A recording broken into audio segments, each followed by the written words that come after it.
So when you think about like a generative pre-trained transformer, right, a GPT at its core, the data you are pre-training matters, right? And for broad use cases where I want to access all the world's information at my fingertips, OpenAI is truly a phenomenal tool. Gemini is wonderful.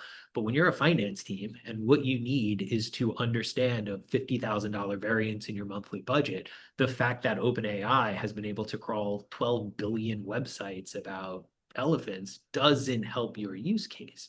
So having that specific context where you have your private information in a container that is private to you, that this model can then understand and make recommendations, changes the way you interact with your data and also changes who can interact with your data. So you now don't need, your CFO or someone on the finance team sitting next to you to walk you through things. You can just interact in natural language and get coherent responses. Similarly, when you're asking this to take action, you don't have to worry about these wild wrong answers because it has lanes in which it knows it can act. It can ask for permission. You can make sure that the right guardrails are in place. And some of the instances we see is where someone's been ordering the same item from the same vendor and it's been out of stock time and time again. Being able to interact with something and say, hey, can you just switch to vendor B? And that action occurs. And going forward, every time that PO is generated or any time someone has to place an order, it's just routed to the new vendor who has the availability.